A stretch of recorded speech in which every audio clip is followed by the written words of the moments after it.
السلام عليكم ورحمة الله وبركاته. وعليكم السلام. الحمد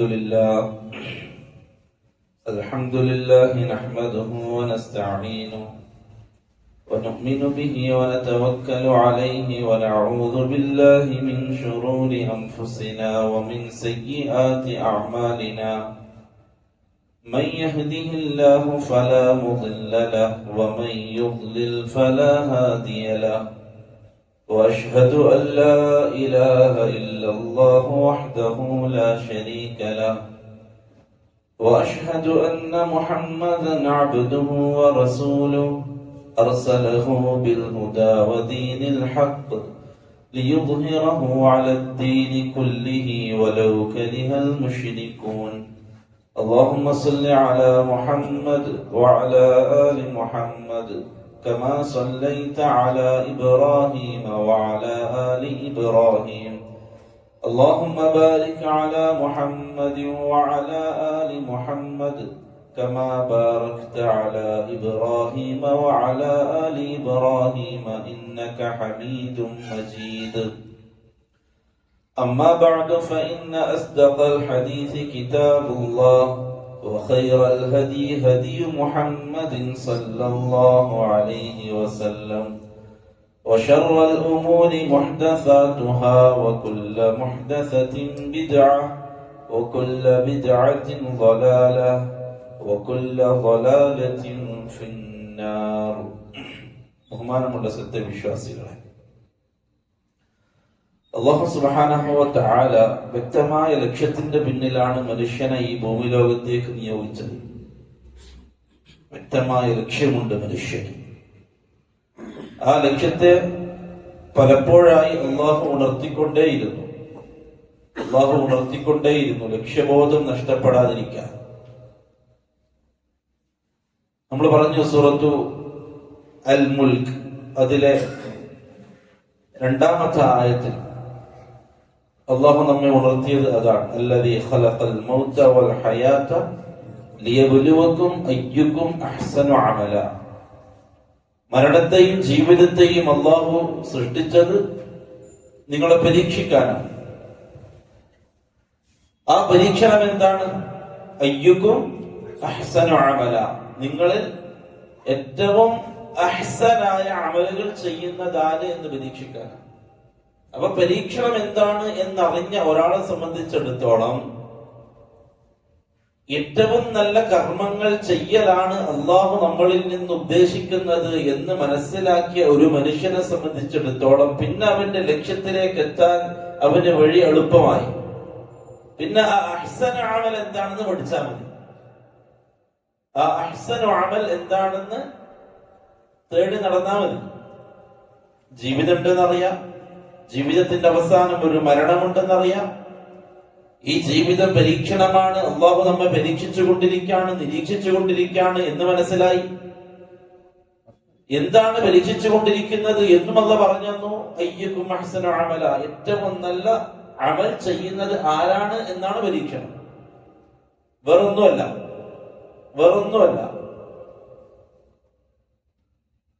ഇനി നമുക്ക് ആവശ്യം എന്താണ് അഹ്സനു അമൽ എന്നുള്ളത് പഠിക്കണം. അഹ്സനു അമൽ എന്താണെന്ന് പഠിക്കണം. കാരണം അതാണ് നമ്മുടെ ലക്ഷ്യം. അഹ്സനു അമൽ പഠിക്കണം, എന്നിട്ടത് അമൽ ചെയ്യണം. അതിലൂടെ നമുക്ക് സ്വർഗത്തിലേക്ക് എത്തണം. അതിൽ ഒന്നാമത്തെ അഹ്സനു അമൽ നമ്മൾ പറഞ്ഞത് തൗഹീദാണ്. മഅരിഫത്തുൽ അബ്ദി റബ്ബഹു, അടിമ ഉടമയെ പഠിക്കലാണ്. അള്ളാഹുവിനെ സംബന്ധിച്ചുള്ള ഇൽമാണ്, അള്ളാഹുവിനെ സംബന്ധിച്ചുള്ള അറിവാണ്, അള്ളാഹുവിനെ സംബന്ധിച്ചുള്ള ഡീപ്പായിട്ടുള്ള പഠനം. അതാണ് ഒന്നാമത്തെ അഹ്സന അമൽ ചെയ്യാൻ നാം ആദ്യം പഠിക്കേണ്ടത്. അതാണ് ഒരു കാര്യം. അഹ്സന അമലാവാൻ, അമലായ പോരാ, അല്ലെ?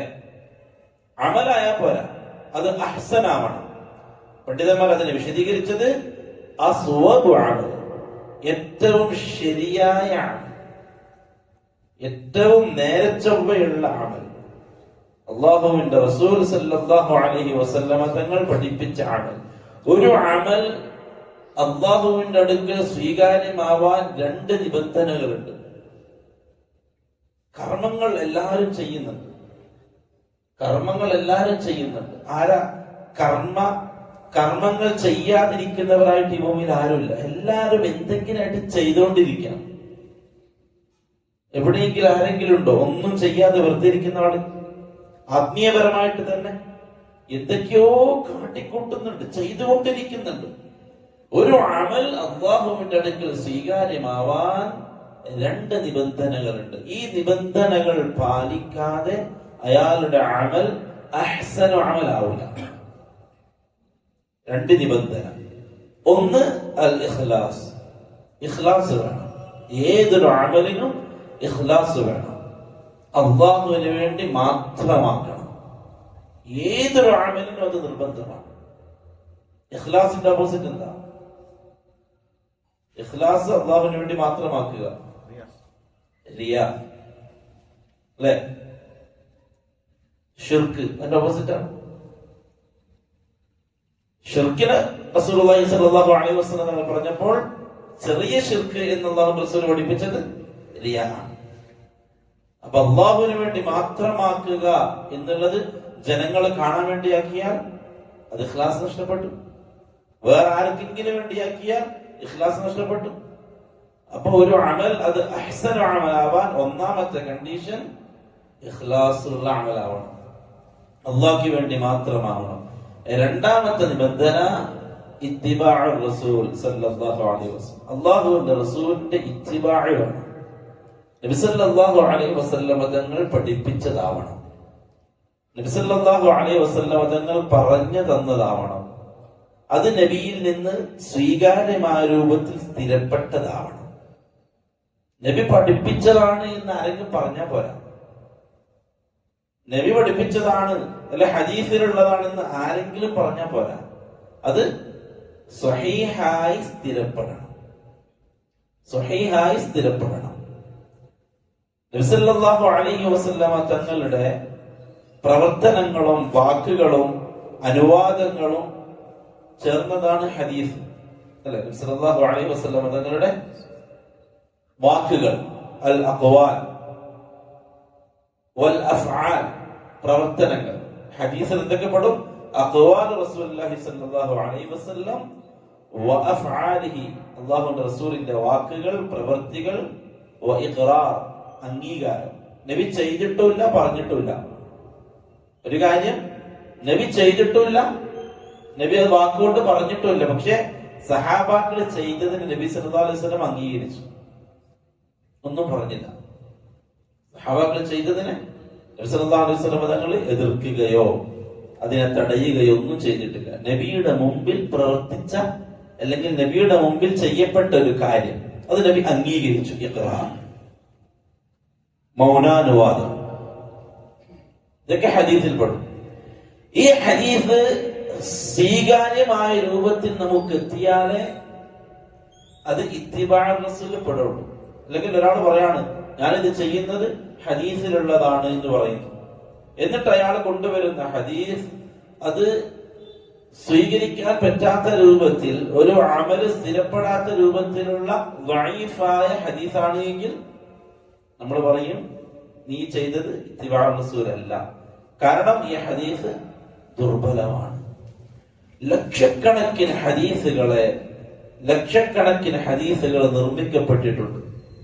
ലക്ഷക്കണക്കിന് ഹദീസുകൾ. ഒരു കാലഘട്ടത്തിൽ ഹദീസുകൾക്ക് വലിയ മാർക്കറ്റുള്ള കാലഘട്ടം ഉണ്ടായിരുന്നു.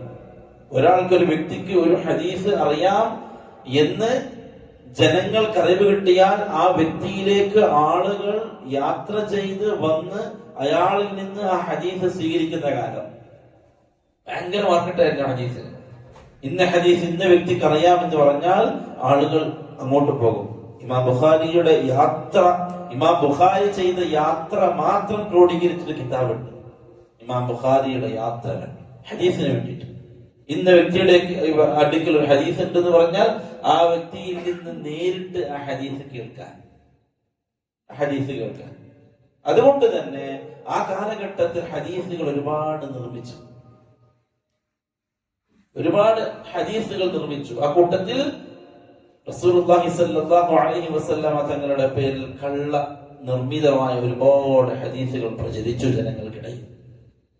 അബ്ദുല്ലാഹി ഇബ്നു മുബാറക് റഹിമഹുല്ലാഹ് അദ്ദേഹത്തിന്റെ കാലഘട്ടത്തിൽ ലക്ഷക്കണക്കിന് ഹദീസുകളെ നിർമ്മിച്ച കള്ള ഹദീസുകളെ ഉണ്ടാക്കിയ ഒരു വ്യക്തിയെ കോടതിയിൽ ഭരണാധികാരി തൂക്കിക്കൊന്നു.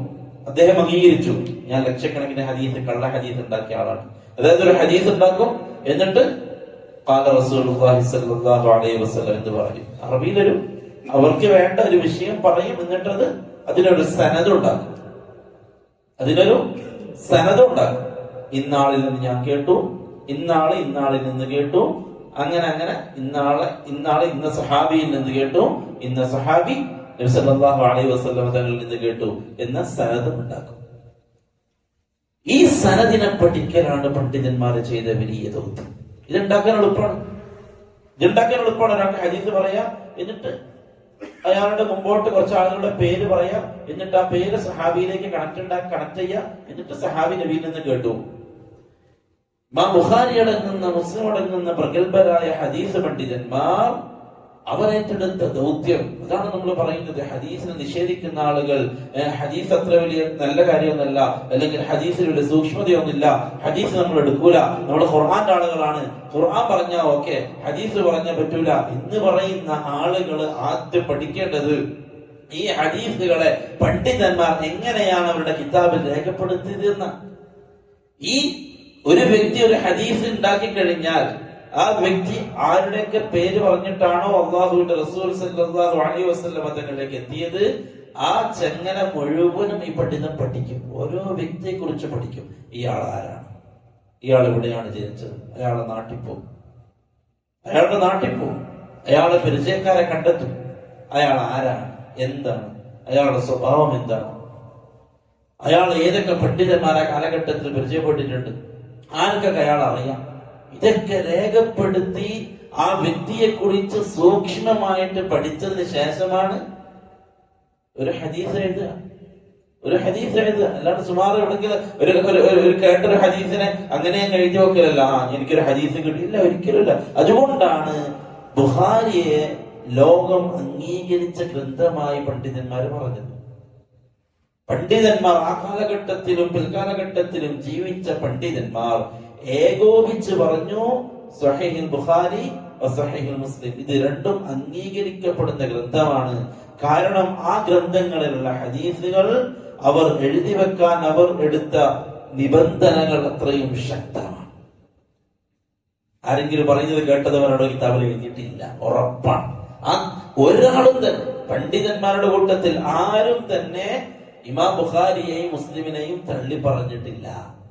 അതുകൊണ്ട് തന്നെ മുസ്ലിം ഉമ്മത്ത് ഏകോപിച്ച് അംഗീകരിച്ച ഒരു കാര്യമാണ് സ്വഹീഹുൽ ബുഖാരിയിലെയും മുസ്ലിമെയും ഹദീസ് സ്വഹീഹാണ്.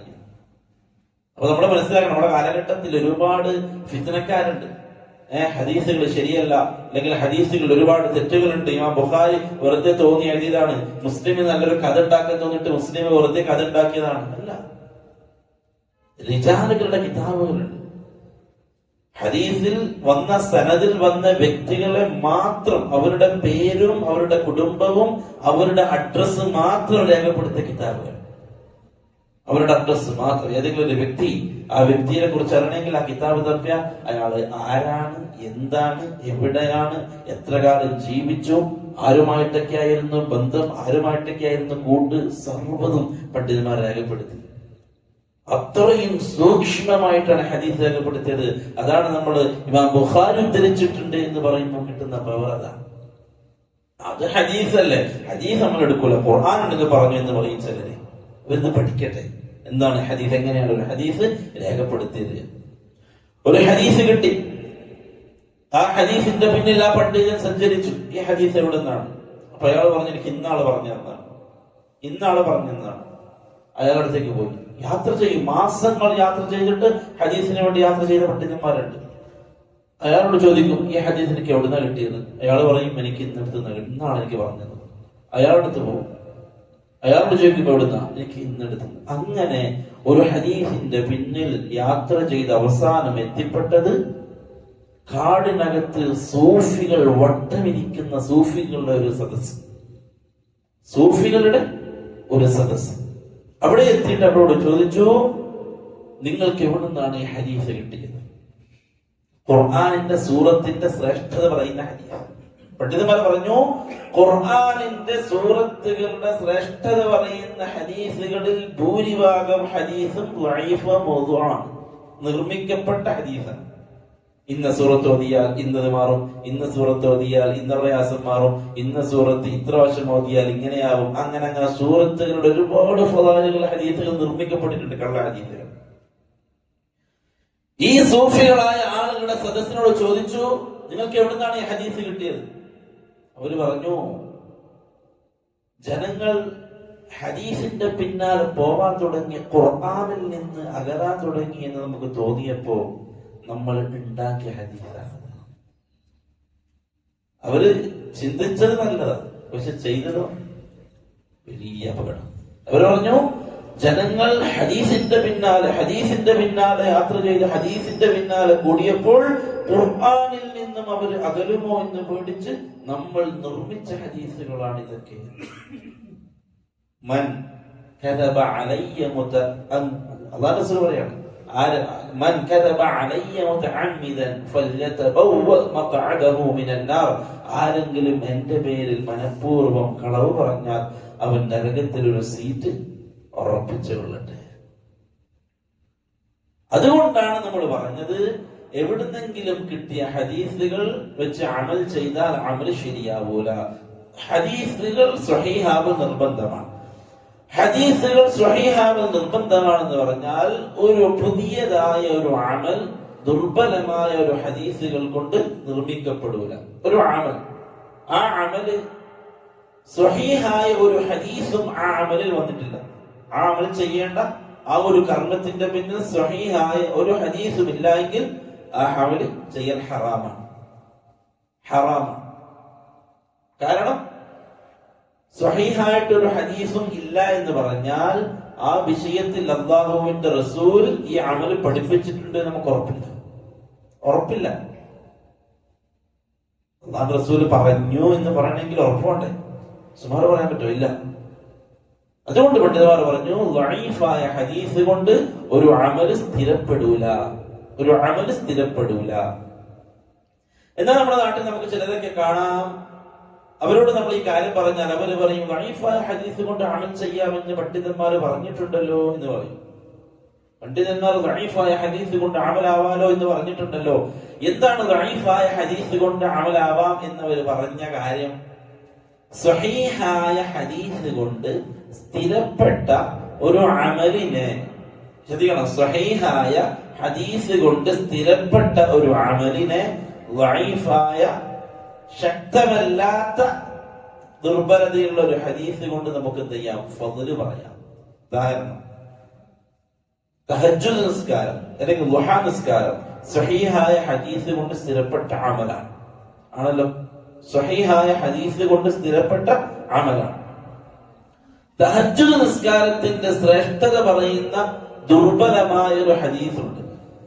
എന്നാൽ അതിന്റെ ദുർബലത അത്ര ശക്തമല്ല. ദുർബലത ഒരുപാട് കാറ്റഗറി ഉണ്ട്. ഒരു ഹദീസ് ദുർബലമാവാൻ ഒരുപാട് കാറ്റഗറികളുണ്ട്. അതിൽ ശക്തമായ ദുർബലതയുള്ളത്, ഒരിക്കലും നമുക്ക് എടുക്കാൻ പറ്റാത്തത്, എന്നാൽ ചിലത് നമുക്ക് എടുക്കാൻ പറ്റുന്നതും ഉണ്ടാകുന്നത്. വിശാലമായ പഠന മേഖലയാണത്. അപ്പൊ സ്വഹീഹായ ഹദീസ് കൊണ്ട് സ്ഥിരപ്പെട്ട ഒരു അമലിനെ ചെറിയ ദുർബലതയുള്ള ഹദീസ് കൊണ്ട് നമുക്ക് ഫദ്ല് പറയാം, തെറ്റില്ല. തഹജ്ജുദ് നിസ്കാരം സ്വഹീഹ അമൽ കൊണ്ട് സ്ഥിരപ്പെട്ടതാണ്. അപ്പോൾ ഒരു ദഈഫായ ഹദീസ് ഉണ്ട്, ആരെങ്കിലും തഹജ്ജുദ് നിസ്കരിച്ചാൽ അവന് ഇന്ന ശ്രേഷ്ഠതയുണ്ട് എന്ന് പറയുന്ന ഒരു ഹദീസ് ദഈഫാണ് എങ്കിലും നമുക്ക് എന്ത് പറയാം? ആ ഹദീസ് ഉദ്ധരിക്കാം. കാരണം ആ അമൽ സ്വഹീഹായ ഹദീസ് കൊണ്ട് സ്ഥിരപ്പെട്ട അമലാണ്. നമ്മൾ പുതിയ അമൽ ഉണ്ടാക്കുകയല്ല ചെയ്തത്. സ്വഹീഹായി സ്ഥിരപ്പെട്ട ഒരു അമലിന് ചെറിയ ദുർബലതയുള്ള ഹദീസ് കൊണ്ട് നമ്മൾ എന്ത് ചെയ്തു? ഒരു ബലം കൊടുത്തു. ആ ദുർബലമായ ഹദീസ് പറയുമ്പോഴും പണ്ഡിതന്മാര് പറഞ്ഞു, ഈ ഹദീസിന് ദുർബലതയുണ്ട് എന്ന് ജനങ്ങളോട് പറയണം എന്നാണ്. ഇത് ദുർബലമായ ഹദീസാണ് എന്ന് ജനങ്ങൾക്ക് മുമ്പിൽ പറയണമെന്ന്. അത്ര പോലും റസൂലുള്ളാഹി സ്വല്ലല്ലാഹു അലൈഹി വസല്ലം തങ്ങളുടെ പേരിൽ കളവ് പറയാൻ പറ്റില്ല. അപ്പം അമല് സ്വീകരിക്കാൻ ഇത്തിബാഉ സുന്ന, അല്ലാഹുവിന്റെ റസൂലിനെ പിൻപറ്റൽ നിർബന്ധമാണ്. അത് സ്വീകാര്യമായ രൂപത്തിൽ തന്നെ പിൻപറ്റണം. സ്വീകാര്യമായ രൂപത്തിൽ തന്നെ പിൻപറ്റണം. രണ്ടാമത്തെ കാര്യം, അല്ലാഹുവിന്റെ റസൂലിനെ പിൻപറ്റുമ്പോൾ നബി സല്ലല്ലാഹു അലൈഹി വസല്ലമ തങ്ങളുടെ ഹദീസും പരിശുദ്ധ ഖുർആനിനെയും മനസ്സിലാക്കുന്നിടത്ത് വലിയ പാളിച്ചകൾ നമുക്കിടയിൽ വന്നിട്ടുണ്ട്. ഹദീസും ഖുർആനും മനസ്സിലാക്കുന്നിടത്ത് ചിലര് പറഞ്ഞു നമുക്ക് തെളിവുണ്ട്. ഉദാഹരണം, സഫർ കഴിഞ്ഞ് റബീഉൽ അവ്വൽ വരാൻ പോവാണ്. നബിദിനത്തിന് നമുക്ക് തെളിവുണ്ട്. എന്താണ് തെളിവ്? ഖുർആനിൽ ആയത്തുണ്ട്, അല്ലെ? അവരോധി അവർ ഖുർആനിൽ ആയത്തുണ്ട്. ഖുൽ ബിഫദ്ലില്ലാഹി വബിറഹ്മതിഹി ഫബിദാലിക ഫല്യഫ്റഹു എന്ന ആയത്ത് ഓതിയവർ. ശരിയാണ്, ഖുർആനിലെ ആയത്ത് തെളിവായിട്ട് അവർ പറഞ്ഞു. ഇവിടെ നമ്മൾ പറയുന്നു ആയത്തതിന് തെളിവല്ല. അവര് പറയുന്നു ഖുർആനിൽ ആയത്തുണ്ട്, നിങ്ങൾ സന്തോഷിക്കണമെന്ന്, അതുകൊണ്ട് നമ്മൾ സന്തോഷിക്കുന്നു. ഇവിടെ എവിടെയാണ് പ്രശ്നം സംഭവിച്ചത്? എവിടെയാണ് പ്രശ്നം? അവര് പറയുന്നത് തെളിവുണ്ട്, നമ്മൾ പറയുന്നത് തെളിവല്ല. എന്തുകൊണ്ട് തെളിവല്ല? ഹദീസിനെയും ഖുർആനിനെയും നമ്മൾ മനസ്സിലാക്കേണ്ടത് സഹാബാക്കൾ ആ ആയത്തിനെയും ഹദീസിനെയും എങ്ങനെ മനസ്സിലാക്കിയോ അതുപോലെയാവണം. അത് ശർത്താണ്, അല്ലെങ്കിൽ സ്വീകരിക്കില്ല. ഒരു ഹദീസ് പറഞ്ഞിട്ട് ഞാൻ പറയാണ്, ഈ ഹദീസിൽ നിന്ന് എനിക്ക് ഇതിനുള്ള തെളിവ് കിട്ടുന്നുണ്ട് എന്ന് പറഞ്ഞിട്ട് ഞാനൊരു പുതിയൊരു സംഗതി തുടങ്ങാണ്. നമ്മൾ പറയും പറ്റൂല. എന്തുകൊണ്ട് പറ്റൂല? ഈ ഒരു പുതിയ അമല് സഹാബാക്കൾ ഈ ഹദീസിൽ നിന്നും ഉണ്ടാക്കിയിട്ടില്ല. ഫഹ്മു സഹാബ, അത് തെളിവിന് നിർബന്ധമാണ്. ഈ ഖുൽ ബിഫദ്ലില്ലാഹി വബിറഹ്മതിഹി എന്നുള്ള ആയത്ത് ഇറക്കപ്പെട്ടത് അല്ലാഹുവിന്റെ റസൂലും സഹാബാക്കൾക്കുമാണ്. സഹാബാക്കൾക്ക് ഈ ആയത്തിൽ നിന്നും അല്ലാഹുവിന്റെ റസൂലിന്റെ ജന്മദിനം കൊണ്ടാടാം എന്ന് തെളിവ് കിട്ടിയിട്ടില്ല. അതുകൊണ്ട് നമുക്കും ഇല്ല. അല്ലാതെ അവർ ആയത്ത് ഓതിയത് അതിന്റെ അർത്ഥമോ അല്ലെങ്കിൽ അതിന്റെ തഫ്സീറിലേക്കൊക്കെ പോയി കഴിഞ്ഞാൽ റഹ്മത്ത് മുഹമ്മദ് നബി റഹ്മത്തല്ലേ, അങ്ങനെയാണല്ലോ അവർ കൊണ്ടുവന്നത്. മുഹമ്മദ് റഹ്മത്തല്ലേ, വമാ അർസൽനാക ഇല്ലാ റഹ്മത്തൽ ലിൽ ആലമീൻ, ലോകർക്ക് റഹ്മത്തായിക്കൊണ്ടാണ് അള്ളാഹു റസൂൽ അയച്ചത്. അപ്പൊ റഹ്മത്ത് കൊണ്ട് സന്തോഷിക്കാൻ അള്ളാഹു പറഞ്ഞിട്ടുണ്ട്. അവർ സന്തോഷിക്കണ്ടേ? അല്ലെ? അവരുടെ കണ്ടുപിടുത്തം കറക്റ്റാണ്. പക്ഷെ അവിടെ നമ്മൾ ഒറ്റടിക്ക് പറയും, ഈ ആയത്തിൽ അങ്ങനെ ഒരു കണ്ടുപിടുത്തം ആരും കണ്ടുപിടിച്ചിട്ടില്ല, സഹാബാക്കൾ കണ്ടുപിടിച്ചിട്ടില്ല. പണ്ഡിതന്മാർ പറഞ്ഞു, ഏതൊരു ആമലും സഹാബാക്കളിൽ നിന്ന് മാതൃകയില്ലാത്തതെല്ലാം തള്ളപ്പെടേണ്ടതാണ്. മാലിക് റഹ്മത്തുള്ളാഹി പറഞ്ഞു, അന്ന് ഏതൊരു കാര്യം അന്ന് ദീനല്ലയോ അത് ഇന്നും ദീനല്ല. ഏതൊരു കാര്യവും അന്ന് സഹാബാക്കളുടെ കാലഘട്ടത്തിൽ ദീനല്ലയോ ആ കാര്യം ഇന്നും ദീനല്ല. അവർക്ക് ചെയ്യാൻ സാധിക്കുമായിരുന്നിട്ടും അവർ ചെയ്യാത്ത കാര്യം ഇന്ന് ദീനല്ല. വേറൊരു ഉദാഹരണം, മരണപ്പെട്ടു പോയ ആളുകൾക്ക് വേണ്ടി ഖുർആൻ പാരായണം ചെയ്യാമോ? മരണപ്പെട്ടു പോയ ആളുകൾക്ക് വേണ്ടി ഖുർആൻ ഖത്ം ഓതുക, ഖുർആൻ സദസ്സ് സംഘടിപ്പിക്കുക, ഓരോരുത്തരും ഓരോ ജുസ് ഓതിയിട്ട് അയാൾക്ക് ഹദിയ ചെയ്യുക എന്നുള്ള രീതി ശരിയാണോ? അല്ല, നമ്മുടെ കാലഘട്ടത്തിൽ നടക്കുന്ന ഒരു വലിയൊരു വിജയത്താണത്. മരണപ്പെട്ട ഖബറാളിയുടെ ഖബറിന്റെ മുറ്റത്ത് വന്ന് പന്തല് കെട്ടി, ഖബറിന്റെ അടുക്കൽ വന്ന് പന്തല് കെട്ടി ഖുർആൻ ഖത്ം ഓതുന്ന രീതി. ഒരാളൊരു അമൽ ചെയ്താൽ ആ അമല് മരണപ്പെട്ടു പോയൊരു വ്യക്തിക്ക് വേണ്ടി നിയത്ത് ചെയ്താൽ അയാൾക്ക് അത് എത്തോ ഇല്ലേ? പണ്ഡിതന്മാർക്കിടയിൽ ശക്തമായ അഭിപ്രായ വ്യത്യാസമുണ്ട്. ഇബ്നു തൈമിയ്യ റഹിമഹുല്ലാഹ് അടക്കമുള്ള പണ്ഡിതന്മാർ പറഞ്ഞിട്ടുണ്ട്, നമ്മൾ അമൽ ചെയ്താൽ അവർക്ക് ഖബറിൽ സവാബ് എത്തുമെന്ന് പറഞ്ഞിട്ടുണ്ട്. ഹദീസിൽ റസൂലുള്ളാഹി സ്വല്ലല്ലാഹു അലൈഹി വസല്ലമ തങ്ങളോട് ഒരു സഹാബി വന്നിട്ട് ചോദിക്കുന്നുണ്ട്, നബിയെ, എന്റെ ഉമ്മ മരണപ്പെട്ടു പോയി, ആ ഉമ്മാക്ക് വേണ്ടി ഞാൻ സദഖ ചെയ്താൽ എന്റെ ഉമ്മാക്ക് അത് കിട്ടുമോ നബിയെ? സല്ലല്ലാഹു അലൈഹി വസല്ലമ തങ്ങൾ സദഖ ചെയ്യാൻ പറഞ്ഞു. ഈ ഹദീസ് വെച്ചിട്ട് ആണ് ഇവരെന്ത് ചെയ്യുന്നത്? ഖത്തം ഖുർആൻ ഓതല്, ഖത്തം ഓതി തീർക്കല്. ഒരാൾ മരണപ്പെട്ടു കഴിഞ്ഞാൽ ഹിഫ്ദ് പഠിക്കുന്ന കുട്ടികളെ ഖബറിന്റെ അടുത്ത് അവരെ ബെഞ്ചിട്ടിരുത്തി ഒരു ദിവസം ഫുള്ളല്ലേ ഖത്മ സിസ്റ്റം. നമ്മൾ പറയും ഇത് ബിദ്അത്താണ്. എന്തുകൊണ്ട് പറയും? റസൂലുള്ളാഹി സ്വല്ലല്ലാഹു അലൈഹി വസല്ലം സദഖ ചെയ്യാൻ പ്രത്യേകം പറഞ്ഞു. ആ അമല് സ്ഥിരപ്പെട്ടു. ആ സദഖയിലേക്ക് ഇപ്പറഞ്ഞ അമല് ഖിയാസ് ആവൂല. എന്തുകൊണ്ടാവൂല? സഹാബാക്കൾ ആരും തന്നെ മരണപ്പെട്ടു പോയ വ്യക്തികൾക്ക് വേണ്ടി ഖുർആൻ ഈ രീതിയിൽ ഓതുന്ന രീതി പഠിപ്പിച്ചിട്ടില്ല. സഹാബാക്കൾക്ക് ഖുർആൻ ഓതാവോ? ആ കാലത്ത് ഇല്ലാത്തതാണോ ഇത്? അവർക്ക് ഓതാമായിരുന്നു. അവരുടെ കൂട്ടത്തിൽ അവരുടെ കുടുംബക്കാർ മരണപ്പെട്ടു. അവർക്ക് ഖുർആനിന്റെ മഹത്വം അറിയാറ്റാണോ? ഖബറിന്റെ അകത്ത് നടക്കുന്ന പ്രയാസങ്ങൾ അവർക്ക് അറിയാറ്റാണോ? ഖബറിന്റെ ഉള്ളിൽ നടക്കുന്ന ശിക്ഷയെ കുറിച്ച് അവർക്ക് ബോധമില്ലാഞ്ഞിട്ടാണോ? ഖുർആൻ അത്രയും ശ്രേഷ്ഠമായ അല്ലാഹുവിന്റെ കലാമാണെന്ന് അവർക്ക് അറിയാഞ്ഞിട്ടാണോ അവർ മരണപ്പെട്ടു പോയ ആളുകൾക്ക് വേണ്ടി ഖുർആൻ ഓതാതിരുന്നത്? അല്ലാഹുവിന്റെ റസൂൽ സല്ലല്ലാഹു അലൈഹി വസല്ലം തങ്ങൾ ജീവിച്ചിരിക്കെ തന്നെ സഹാബാക്കൾ മരണപ്പെട്ടു പോയി. ഒരുപാട് സഹാബാക്കൾ, അല്ലാഹുവിന്റെ റസൂലിന്റെ പ്രിയപ്പെട്ട സഹാബാക്കൾ, ഭാര്യമാർ, മക്കൾ. എന്തേ മസ്ജിദുൻ നബവിയിലേക്ക് എല്ലാവരെയും വിളിച്ചു കൂട്ടിയിട്ട് റസൂലുള്ളാഹി സ്വല്ലല്ലാഹു അലൈഹി വസല്ലം സഹാബാക്കളെ, എന്റെ മകൻ ഇബ്രാഹിം മരണപ്പെട്ടു, എന്റെ മൂത്താപ്പ ഹംസ മരണപ്പെട്ടു, എന്റെ പ്രിയപ്പെട്ട ഭാര്യ ഖദീജ മരണപ്പെട്ടു, ഇവരൊക്കെ മരണപ്പെട്ടു, ഇവർക്കൊക്കെ വേണ്ടി നിങ്ങൾ ഖുർആൻ ഓതിയിട്ട് ഹദിയ ചെയ്യണം. ഇത് എന്തുകൊണ്ട് അല്ലാഹുവിന്റെ റസൂൽ പഠിപ്പിച്ചിട്ടില്ല? ആ ഖുർആനിന്റെ മഹത്വം അല്ലാഹുവിന്റെ റസൂലിന് തിരിയാനിട്ടാണോ? നമ്മളതാണ് ചോദിക്കുന്നത്. നമ്മളത്രേ ചോദിക്കുന്നുള്ളൂ. നിങ്ങൾ മദ്രസ കെട്ടുന്നില്ലേ? അന്ന് കെട്ടേണ്ട കോലത്തിലൂടെ കെട്ടിയിട്ടുണ്ട്. ഇപ്പത്തെ ചോദ്യം ഏതാ? നിങ്ങൾ മേക്ക് വഹിക്കുന്നില്ലേ? അന്ന് ഇല്ല. സംവിധാനങ്ങൾ ഉള്ളത് അല്ലാഹു റസൂൽ ഉപയോഗപ്പെടുത്തിയിട്ടുണ്ട്.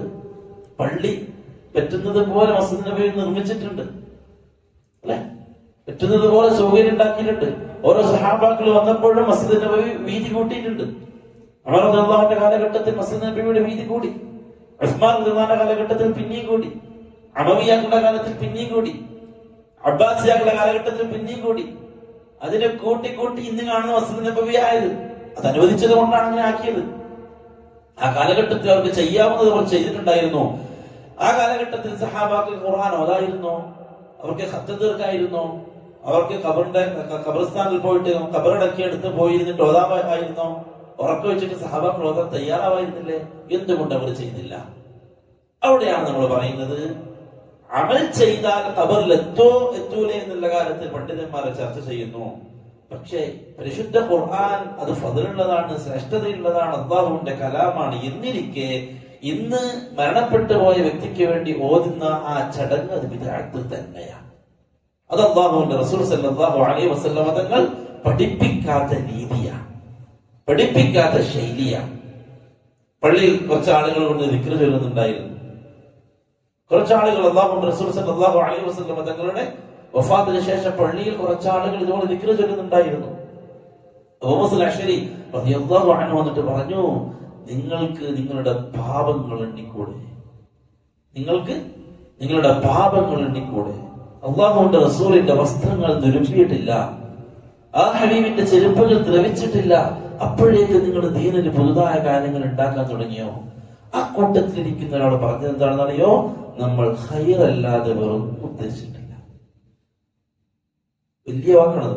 നമ്മൾ ഖൈറല്ലാതെ വേറൊന്നും ഉദ്ദേശിച്ചിട്ടില്ല. ഇന്നും ആളുകൾ പറയുന്നത് എന്താ? ഖൈറല്ലേ, നല്ലതല്ലേ, നമ്മൾ വേറൊന്നുമല്ലല്ലോ, നമ്മളിവിടെ മ്യൂസിക്കും പാട്ടും DJ ഇട്ട് ഡാൻസ് കളിക്കല്ലോ, നമ്മൾ ദിക്റാൾക്ക് അടുത്തതല്ലേ, അല്ലെങ്കിൽ നമ്മൾ റാത്തീബ് അടുത്തതല്ലേ, നമ്മൾ അത് ചെയ്യല്ലേ ഇത് ചെയ്യല്ലേ എന്ന് അവര് പറയാം. നല്ലതല്ലേ ചെയ്യുന്നേ? ദിക്ർ ചൊല്ലിക്കൊണ്ടിരിക്കുന്ന ഒരാള് ഹല്ലിലു എന്ന് പറയുമ്പോൾ 100 പ്രാവശ്യം ലാ ഇലാഹ ഇല്ലല്ലാഹ് പറയാൻ പറയും. എന്നിട്ട് എല്ലാവരും ഒരുമിച്ച് ലാ ഇലാഹ ഇല്ലല്ലാഹ് 100 പ്രാവശ്യം, സബ്ബിഹു 100 പ്രാവശ്യം നിങ്ങൾ സുബ്ഹാനല്ലാഹ് പറ. അവർ 100 പ്രാവശ്യം സുബ്ഹാനല്ലാഹ് പറയും. ഇതാണ് അവർ ചെയ്തുകൊണ്ടിരുന്നത് അല്ലാഹുവിന്റെ റസൂലിന്റെ പള്ളിയിൽ. പിന്നീട് സഹാബാക്കൾ പറഞ്ഞു, ആ ബിദ്അത്തുകാരായ ആളുകളെ പിന്നീട് നമ്മൾ കണ്ടത് ഖവാരിജികളുടെ കൂട്ടത്തിലാണ്. ഖവാരിജികളുടെ കൂട്ടത്തിലാണെന്ന് പറഞ്ഞു. ദീനിൽ പുതുതായ എന്താ ഉണ്ടാക്കി ആലോചിച്ച് ഒന്നുമില്ല, സിമ്പിൾ. അല്ലാഹുവിന്റെ റസൂൽ സല്ലല്ലാഹു അലൈഹി വസല്ലം സഹാബാക്കളെ പള്ളിയിൽ ഇരുത്തിയിട്ട് എന്തേ അല്ലാഹു റസൂലിന് അവിടെ ഇരുന്നിട്ട് മിമ്പർമേൽ ഇരുന്നിട്ട് മിഹ്റാബിൽ ഇരുന്നിട്ട് നിങ്ങൾ എല്ലാവരും ലാ ഇലാഹ ഇല്ലല്ലാഹ് പറ എന്ന് അല്ലാഹു റസൂൽ എല്ലാവർക്കും ആടിയിട്ട് ലാ ഇലാഹ എന്ന് പറയായിരുന്നില്ലേ? വട്ടത്തിലിരുത്തിയിട്ട് സുബ്ഹാനല്ലാഹ് പറയായിരുന്നില്ലേ? അദ്കാർ സബാഹ് മസാവും പഠിപ്പിച്ച അല്ലാഹുവിന്റെ റസൂലിനെ സഹാബാക്കൾ എല്ലാവരും വട്ടത്തിലിരുത്തിയിട്ട് ഒരു നല്ലൊരു ദിക്റിന്റെ സദസ് ഉണ്ടാക്കായിരുന്നില്ല മസ്ജിദ് നബവിയിൽ? എന്തേ ചെയ്തില്ല? അല്ലാഹുവിന്റെ റസൂലിന് അത്രയ്ക്ക് അങ്ങോട്ട് തോന്നാത്തോണ്ടാണ്, അല്ലെങ്കിൽ ആ ഐഡിയ ഇല്ലാഞ്ഞിട്ടാണ്, അല്ലെങ്കിൽ അത് നല്ലൊരു കാര്യമാണെന്ന് അല്ലാഹുവിന്റെ റസൂലിന് മനസ്സിലാവാഞ്ഞിട്ടാണ്. അതാണ് നമ്മൾ പ്രിയപ്പെട്ടവരെ വിദഗ്ധക്കാരോട് നമ്മൾ ചോദിക്കുന്ന ചോദ്യം അതാണ്. നിങ്ങൾ ഭയങ്കര ഹൈറാണല്ലോ, നല്ല കാര്യമാണല്ലോ എന്ന് പറഞ്ഞിട്ട് ചെയ്തുകൊണ്ടിരിക്കുന്നത് എന്ത് ഏറ്റവും ഏറ്റവും ഹൈറായ സ്വർഗത്തിലേക്ക് പോവാൻ എന്തെങ്കിലും ഒന്ന് അല്ലാഹുവിന്റെ റസൂലിന്റെ വായിൽ നിന്ന് കേട്ടാൽ ഉടനെ തന്നെ അമലിലേക്ക് കൊണ്ടുവരുന്ന സഹാബാക്കൾക്ക് എന്തേ തോന്നിയില്ല? ആ അല്ലാഹുവിന്റെ റസൂലിന്റെ ജന്മദിനം ആഘോഷിക്കാൻ എന്തേ സഹാബാക്കൾക്ക് തോന്നില്ല? ഇതാണ് നമ്മൾ വിദഗ്ധക്കാരോട് ചോദിക്കുന്നത്. അതാണ് നമ്മൾ പറഞ്ഞത്, ഒരു അമൽ സ്വീകരിക്കാൻ ഒന്നാമത്തത് ഇഖ്ലാസ് വേണം, രണ്ടാമത്തത് മുതാബഅത്തുർ റസൂൽ സല്ലല്ലാഹു അലൈഹി വസല്ലം, അല്ലാഹുവിന്റെ റസൂലിനെ പിൻപറ്റണം. അല്ലാഹുവിന്റെ റസൂൽ സല്ലല്ലാഹു അലൈഹി വസല്ലം തങ്ങൾ എങ്ങനെയാണോ നമുക്ക് ആ കർമ്മം പഠിപ്പിച്ചത് അതുപോലെ ആവണം. നമുക്ക് ഇഷ്ടമുള്ളതുപോലെ ആവരുത്, അപ്പോഴേ ഒരു അമല് അഹ്സനു അമലാവുള്ളൂ. ഏറ്റവും നല്ല അമൽ ചെയ്യുക എന്ന് അല്ലാഹു പറഞ്ഞ ഏറ്റവും നല്ല അമൽ അപ്പോഴേ ആവുള്ളൂ. ഇവിടെ റസൂലുള്ളാഹി സ്വല്ലല്ലാഹു അലൈഹി വസല്ലം നമുക്ക് സ്വഭാവ ഗുണങ്ങളെ പഠിപ്പിച്ചു. നബി തങ്ങൾ കാണിച്ചു തന്ന സ്വഭാവ ഗുണങ്ങൾ ഹദീസിൽ നബി സല്ലല്ലാഹു അലൈഹി വസല്ലം തങ്ങൾ എങ്ങനെ ജീവിക്കണമെന്ന് പഠിപ്പിച്ചു, വ്യക്തമായിട്ട് പഠിപ്പിച്ചു. സഹാബാക്കൾക്ക് അല്ലാഹു റസൂൽ കാണിച്ചു കൊടുത്തു, ഓരോ കാര്യവും കാണിച്ചു കൊടുത്തു. ഈ കാണിച്ചു കൊടുത്ത കാര്യങ്ങളെ പണ്ഡിതന്മാർ രണ്ടാക്കി മാറ്റി. പണ്ഡിതന്മാര് പറഞ്ഞു, സ്വഭാവം അൽ അഖ്ലാഖ്, നമ്മൾ അതാണ് പറഞ്ഞു വന്നത്. ഓർമ്മയുണ്ട് കഴിഞ്ഞ ക്ലാസ്സിൽ പറഞ്ഞത്? കഴിഞ്ഞ ക്ലാസ്സിൽ നമ്മൾ പറഞ്ഞത് എവിടെയാണ്? സ്വഭാവം, ഇസ്ലാമിൽ സ്വഭാവത്തിന്റെ സ്ഥാനം നമ്മൾ കഴിഞ്ഞ ക്ലാസ്സിൽ പറഞ്ഞു. ഇനി നബി സല്ലല്ലാഹു അലൈഹി വസല്ലം സ്വഭാവത്തെ പഠിപ്പിച്ചു. പണ്ഡിതന്മാർ അതിനെ രണ്ടാക്കി മാറ്റി. ഒന്ന് ജിബില്ലിയായ സ്വഭാവം, രണ്ടാമത്തത് കസ്ബിയായ സ്വഭാവം. ജിബില്ലിയായ സ്വഭാവം എന്ന് പറഞ്ഞാൽ അള്ളാഹു നമ്മളുടെ വിലാദത്തിൽ തന്നെ ജന്മന അള്ളാഹു നമ്മളിൽ നിശ്ചയിച്ച സ്വഭാവം. ചിലര് ജനിക്കുമ്പം തന്നെ ഓരോരുത്തർക്കും ഓരോ സ്വഭാവമുണ്ട്. ജനിക്കുമ്പം തന്നെ ഓരോരുത്തർക്കും ഓരോ സ്വഭാവമുണ്ട്. അത് ചിലർക്ക് അള്ളാഹുവിന്റെ അവദാനം കൊണ്ട് കൊടുക്കുന്നതാണ്. രണ്ടാമത്തേത് മുക്തസിബ, ഉണ്ടാക്കി എടുക്കുന്ന സ്വഭാവം. ഒന്ന് തബഈയായിട്ട് അല്ലാഹു നമുക്ക് നൽകുന്നതാണ്. രണ്ടാമത്തേത് നമ്മൾ ഉണ്ടാക്കി എടുക്കേണ്ട സ്വഭാവമാണ്. റസൂലുള്ളാഹി സ്വല്ലല്ലാഹു അലൈഹി വസല്ലം ഒരിക്കൽ അശജ് അബ്ദുൽ ഖൈസ് എന്ന് പറയുന്ന സഹാബിയോട് പറഞ്ഞു, ഇന്ന ഫീക ലഖുലുഖൈനി യുഹിബ്ബഹുമുല്ലാഹ്, നിന്നിൽ രണ്ട് സ്വഭാവങ്ങളുണ്ട്, അല്ലാഹു ഇഷ്ടപ്പെടുന്ന രണ്ട് സ്വഭാവങ്ങൾ. നിന്നിൽ അല്ലാഹു ഇഷ്ടപ്പെടുന്ന രണ്ട് സ്വഭാവങ്ങളുണ്ട്. അൽ ഹിൽമു വൽ അനാത്ത്. എന്നിട്ട് അല്ലാഹു റസൂൽ പറയാണ് അൽ ഹിൽമു വൽ അനാത്ത്. ഏതൊക്കെയാണ് രണ്ടെണ്ണം? ഒന്ന് ഹിൽമാണ്. ഹിൽമ എന്ന് പറഞ്ഞാൽ വിവേകം, ശാന്തത എന്നൊക്കെ പറയാം. ശാന്തത, വിവേകം, ഏതൊരു കാര്യവും സാവകാശം ചിന്തിച്ച് സഹനത്തോടുകൂടി ക്ഷമയോടുകൂടി ചെയ്യുന്നതിനാണ് ഹിൽമ് എന്ന് പറയാം. ഹിൽമ് അതൊരു ക്വാളിറ്റിയാണ്. അക്ഷമനാവാതെ ഏതൊരു കാര്യവും ശാന്തതയോടുകൂടി ചെയ്യുന്നതിനാണ് ഹിൽമ് എന്ന് പറയാം. അൽ അനാത്ത് എന്ന് പറഞ്ഞാൽ അതും ഇതിന്റെ മറ്റൊരു വാക്കാണ്, വിവേകം എന്ന് തന്നെയാണ്. പക്ഷെ എടുത്തുചാട്ടമില്ലാതെ ചിന്തിച്ച് കാര്യങ്ങൾ ചെയ്യില്ല. എടുത്തുചാട്ടമില്ലാതെ ചിന്തിച്ച് കാര്യങ്ങൾ ചെയ്യുന്നതിന് അനാത്ത് എന്ന് പറയും. ഈ സഹാബിക്ക് ഈ രണ്ട് സ്വഭാവവും ഉണ്ട് എന്ന് റസൂലുള്ളാഹി സ്വല്ലല്ലാഹു അലൈഹി വസല്ലം ആ സഹാബിയോട് പറയാണ്. ആ സമയത്ത് ആ സഹാബി ചോദിച്ചു, ഫഖാല അഖുലുഖൈനി തഖല്ലഖ്തു ബിഹിമാ അം ജബലനി അല്ലാഹു അലൈഹിമാ. നബിയെ, ഈ രണ്ട് സ്വഭാവം ഞാൻ ഉണ്ടാക്കിയതാണോ അതല്ല എനിക്ക് അള്ളാഹ് തന്നതാണോ? ഈ വ്യക്തി ചോദിക്കുകയാണ്, ഞാനായിട്ട് ഉണ്ടാക്കിയെടുത്തതായിരിക്കോ അതല്ല എനിക്ക് അള്ളാഹ് തന്നതായിരിക്കോ? സല്ലല്ലാഹു അലൈഹി വസല്ലം ഈ രണ്ട് സ്വഭാവം നിനക്ക് ഉണ്ട് എന്ന് പറഞ്ഞപ്പോ ഈ സഹാബിക്ക് ഒന്നൊരു സംശയം. ആ സമയത്ത് റസൂലുള്ളാഹി സ്വല്ലല്ലാഹു അലൈഹി വസല്ലം പറഞ്ഞു, ബൽ ജബലക അല്ലാഹു അലൈഹിമ, അത് അള്ളാഹ് തന്നതാണ്, നീയായിട്ട് ഉണ്ടാക്കിയെടുത്തതല്ല, അള്ളാഹു തന്നതാണ്. ഫഖാല, ആ സമയത്ത് ആ സഹാബി പറഞ്ഞു, അൽഹംദുലില്ലാഹില്ലദീ ജബലനി അലാ ഖുലുഖൈനി യുഹിബ്ബുഹുമുല്ലാഹു വറസൂലുഹു, അള്ളാഹുവും അള്ളാഹുവിന്റെ റസൂലും ഇഷ്ടപ്പെടുന്ന രണ്ട് സ്വഭാവങ്ങളെ എനിക്ക് നൽകിയ അള്ളാഹുവേ, നിനക്കാണ് സർവസ്തുതി. അപ്പൊ എന്ത് മനസ്സിലായി? ചില സ്വഭാവങ്ങൾ ജന്മനാ നമുക്കുണ്ടാകും. ചില നല്ല സ്വഭാവം അല്ലെ, നമ്മൾ ചിലരെ കാണും, അവര് പണ്ടേ അങ്ങനെ ദേഷ്യപ്പെടുന്ന ആളല്ല. ചില ആളുകൾ അവർക്ക് ദേഷ്യം പിടിക്കാനേ അറിയില്ല, എന്ത് വന്നാലും അങ്ങനെ ദേഷ്യം പിടിച്ച് കാണാറില്ല. അത് അല്ലാഹു അവർക്ക് ജന്മനായിട്ട് കൊടുത്ത ഒരു സ്വഭാവ പ്രകൃതാണ്. ചിലവര് പണ്ടേ എല്ലാം വിട്ടുവീഴ്ച ചെയ്യുന്ന സ്വഭാവക്കാർ, പെട്ടെന്നൊരു സുപ്രഭാതത്തിലായതല്ല, പണ്ടേ അങ്ങനെയാണ്, അള്ളാഹു വിട്ടുകൊടുത്തതാണ്. ചിലർക്ക് അള്ളാഹു ചില അഖ്ലാഖ് കൊണ്ട് അള്ളാഹു ചിലരെ അനുഗ്രഹിക്കും. ഈ സഹാബിയെ പറഞ്ഞതുപോലെ അള്ളാഹു ചിലത് അള്ളാഹു കൊടുക്കും. മറ്റൊന്ന് നമ്മൾ ഉണ്ടാക്കേണ്ടതാണ്. എങ്ങനെ?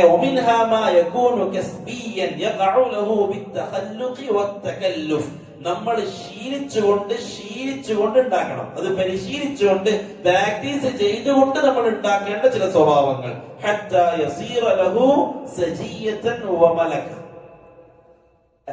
അങ്ങനെ അത് എന്തായി മാറും? അത് നമ്മളുടെ സ്വഭാവമായിട്ട് പിന്നെ മാറും. നമുക്കതില്ല, പക്ഷെ നമ്മളത് ചെയ്ത് ശീലിച്ച് പിന്നീട് അത് നമ്മുടെ സ്വഭാവമായിട്ട് മാറും. പണ്ട് അങ്ങനെ ആയിരുന്നില്ല, പക്ഷെ ആളിപ്പം അങ്ങനെയാണ്. അയാള് അങ്ങനെ ഒരു സ്വഭാവത്തെ നിർമ്മിച്ചു. എന്താണ് ഇതിന്റെ തെളിവ്? റസൂലുള്ളാഹി സ്വല്ലല്ലാഹു അലൈഹി വസല്ലം തങ്ങൾ പറഞ്ഞു, ഇന്നമൽ ഇൽമു ബിത്തഅല്ലും വൽ ഹിൽമു ബിത്തഹല്ലും. തീർച്ചയായിട്ടും അറിവ് അത് പഠിക്കൽ കൊണ്ടുണ്ടാകുന്നതാണ്, പഠിക്കാതെ ഇൽമു കിട്ടില്ല. അല്ലാഹുവിന്റെ റസൂൽ ഹദീസാണ്, അൽ ഇൽമു ബിത്തഅല്ലും. ഇൽമു കിട്ടണമെങ്കിൽ, ഒരാൾക്ക് അറിവുണ്ടാവണമെങ്കിൽ അയാൾ എന്ത് ചെയ്യണം? പഠിക്കണം. അപ്പൊ പഠിച്ചാലേ എന്തുണ്ടാവുള്ളൂ? ഇൽമു ഉണ്ടാവുള്ളൂ. വൽ ഹിൽമു ബിത്തഹല്ലും. ഒരാൾക്ക് സഹനശക്തി, ക്ഷമിക്കാനും സഹിക്കാനും വിട്ടുവീഴ്ച ചെയ്യാനുമുള്ള സ്വഭാവം ബിത്തഹല്ലും, അയാൾ എന്ത് ചെയ്യണം? അത് പരിശീലിക്കണം. അയാളുടെ ജീവിതത്തിൽ അത് ഉണ്ടാക്കിയെടുക്കാനുള്ള ശ്രമം അയാൾ ഉണ്ടാവണം. ഈ ഹദീസിൽ നമുക്ക് മനസ്സിലാകുന്നു, നമ്മൾ സ്വന്തമായിട്ട് ആർജിച്ചെടുക്കേണ്ടതായ സ്വഭാവവും ഉണ്ട്. നബി സല്ലല്ലാഹു അലൈഹി വസല്ലം തങ്ങൾ മറ്റൊരു ഹദീസിൽ പറയാണ്, അലാ, നിങ്ങൾ അറിയണം, വഇന്ന മിൻഹുമുൽ ബഖീഅൽ ഗളബി സരീഅൽ ഫൈ. അല്ലാഹു റസൂൽ പറയാണ്, നിങ്ങളുടെ കൂട്ടത്തിൽ ബഖീഅൽ ഗളബ്, കോപം സാവധാനം വരുന്ന ആളുകളുണ്ട്. നബി സല്ലല്ലാഹു അലൈഹി വസല്ലം പറയാണ്, നിങ്ങളുടെ കൂട്ടത്തിൽ കോപം, ദേഷ്യം പെട്ടെന്ന് വരാത്ത, ബഖീ എന്ന് പറഞ്ഞാൽ സാവകാശം കോപം വരുന്ന ആളുകളുണ്ട്. സരീഅൽ ഫൈ, എന്നാൽ പെട്ടെന്ന് ആ വന്ന കോപം പോവും ചെയ്യും. അങ്ങനത്തെ ആളുകൾ നിങ്ങളുടെ കൂട്ടത്തിലുണ്ട്. പെട്ടെന്ന് കോപം വരും, മെല്ലെ സാവധാനം കോപം വരും, ആ വന്ന കോപം പെട്ടെന്ന് പോകും. അല്ലെ, ചില ആളുകൾ പെട്ടെന്നൊന്നും ദേഷ്യം പിടിക്കൂല, കുറെ ക്ഷമിച്ച് അവസാനമായിരിക്കും അവർ ദേഷ്യപ്പെട്ടാലോ പെട്ടെന്ന് പോകും, ആള് പെട്ടെന്ന് തണുക്കും. ഒന്നാം റസൂൽ പറയാണ്, ബഖീഅൽ ഗളബ്, ദേഷ്യം മെല്ലെ വരിക, സരീഅൽ ഫൈ, പെട്ടെന്ന് അത് പോവുക. അങ്ങനെ ആളുകൾ നിങ്ങളുടെ കൂട്ടത്തിലുണ്ട്. വമിൻഹും, അവരുടെ കൂട്ടത്തിലുണ്ട് സരീഅൽ ഗളബി സരീഅൽ ഫൈ, ദേഷ്യം പെട്ടെന്ന് ദേഷ്യപ്പെടും, പെട്ടെന്ന് അത് മാറുകയും ചെയ്യും. എന്നിട്ട് അതാണ് റസൂൽ പറയാണ്, ഫതിൽക ബിതിൽക, അത് രണ്ടും ഒരുപോലെയായി. പെട്ടെന്ന് ദേഷ്യപ്പെടുക, എന്തിനും തൊട്ടിനടുത്തിനൊക്കെ പെട്ടെന്ന് ദേഷ്യപ്പെടുക്കും, എന്നാൽ പെട്ടെന്ന് ആ ദേഷ്യം പോവുകയും ചെയ്യും. മൂന്നാമത് അല്ലാഹുവിന്റെ റസൂൽ പറഞ്ഞു, അലാ വഇന്ന മിൻഹും സരീഅൽ ഗളബി ബഖീഅൽ ഫൈ. ചില ആളുകളുണ്ട്, അവർക്ക് പെട്ടെന്ന് ദേഷ്യം വരും, എന്നിട്ടോ ബഖീഅൽ ഫൈ, അത് പെട്ടെന്നൊന്നും തണുക്കൂല, വേഗം ദേഷ്യം പിടിക്കുകയും ചെയ്യും, എന്നാലോ അതങ്ങ് നീണ്ടു നിൽക്കും ഒരു ദിവസം. അല്ലെ, ചില ആളുകൾ രാവിലെ ദേഷ്യം വെച്ചാൽ പിന്നെ അന്ന് ഉറങ്ങി എഴുന്നേൽക്കണ ആൾക്ക് മൂട് മാറാൻ ഒരു ദിവസം ഫുൾ. എന്നിട്ട് അല്ലാഹു റസൂൽ സല്ലല്ലാഹു അലൈഹി വസല്ലം നിങ്ങൾ പറയാണ്, അലാ വഖൈറുഹും. ചുരുക്കത്തിൽ ഹദീസ് മനസ്സിലാക്കുന്നത് ദേഷ്യം പിടിക്കുക എന്നുള്ളത് മനുഷ്യനിൽ ഉള്ള സംഗതിയാണ്. ദേഷ്യം വരിക, ചിലർക്ക് നേരത്തെ വരും, പെട്ടെന്ന് വരും, ചിലർക്ക് സമയം എടുത്ത് വരും, ചിലർക്ക് പെട്ടെന്ന് പോകും, ചിലർക്ക് സമയം എടുത്ത് പോകും. എന്നിട്ട് അല്ലാഹു റസൂൽ പറയാണ്, അലാ വഖൈറുഹും, അവരിൽ ഏറ്റവും ഖൈർ ആരാണെന്ന് അറിയുമോ? ഏറ്റവും ഖൈറായ, ദേഷ്യം പിടിക്കുന്ന ആളുകൾ ഏറ്റവും ഖൈറായ ആള് ബദീഅൽ ഗളബ്, ദേഷ്യം സാവധാനം വരുന്ന ആളുകളാണ്.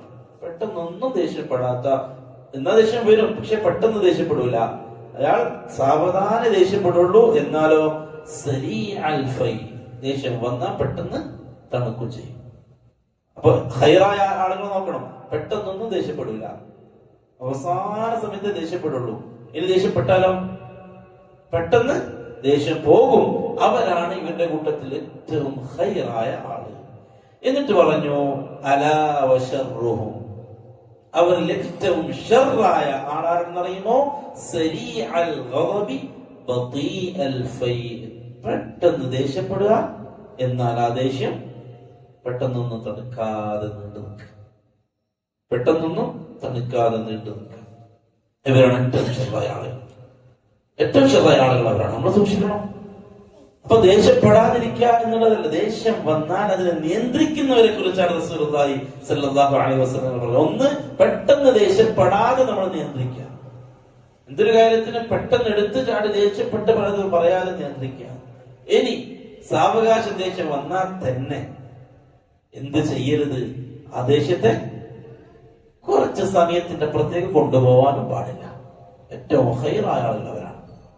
പെട്ടെന്നൊന്നും ദേഷ്യം പിടിക്കൂല, എന്നാൽ ദേഷ്യം പിടിച്ചാൽ പെട്ടെന്ന് അവര് ഒഴിവാവുകയും ചെയ്യും. നബി സല്ലല്ലാഹു അലൈഹി വസല്ലം തങ്ങൾ കോപത്തെ കുറിച്ച് പറഞ്ഞപ്പോ പറഞ്ഞതാണ്. മറ്റൊരു ഹദീസിൽ ഒരു സഹാബി വന്നിട്ട് അല്ലാഹു റസൂൽ പറയുന്നുണ്ട്, ഔസിനി യാ റസൂലല്ലാഹ്, നബിയെ എന്നെ ഉപദേശിച്ചാലും, എനിക്കൊരു ഉപദേശമാണ്. നബി സല്ലല്ലാഹു അലൈഹി വസല്ലം തങ്ങൾ പറഞ്ഞു, ലാ തഗ്ദബ്, നീ കോപിക്കരുത്. വീണ്ടും ആ സഹാബി സുമ്മ, പിന്നെ വീണ്ടും അല്ലാഹു റസൂൽ പറഞ്ഞു, ലാ തഗ്ദബ്, നീ കോപിക്കരുത്. വീണ്ടും പറഞ്ഞു നബിയെ, പിന്നെന്താ? ലാ തഗ്ദബ്, നീ കോപിക്കരുത്. 3 പ്രാവശ്യം നബി സല്ലല്ലാഹു അലൈഹി വസല്ലം തങ്ങൾ കോപത്തെ കുറിച്ച് പറഞ്ഞു. കോപം വലിയ അപകടം ഉണ്ടാക്കുന്ന ഒരു കാര്യമാണ്.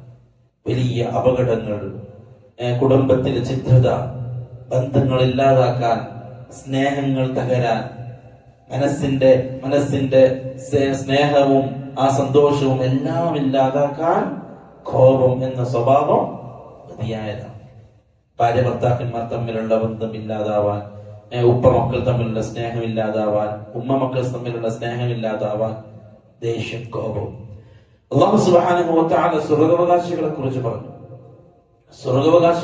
പറഞ്ഞു. വസാരിഉ ഇലാ മഗ്ഫിറത്തിൻ മിൻ റബ്ബിക്കും വജന്നത്തിൻ അർളുഹാ അസ്സമാവാതി വൽ അർദു ഉഇദ്ദത് ലിൽ മുത്തഖീൻ. അല്ലേ, മുത്തഖീകൾക്ക് വേണ്ടി നിർമ്മിക്കപ്പെട്ട സ്വർഗ്ഗത്തിലേക്ക്, അല്ലാഹുവിന്റെ മഗ്ഫിറത്തിലേക്ക് നിങ്ങൾ ധൃതിപ്പെട്ടു പെട്ടെന്ന് വാ, ഓടി വാ.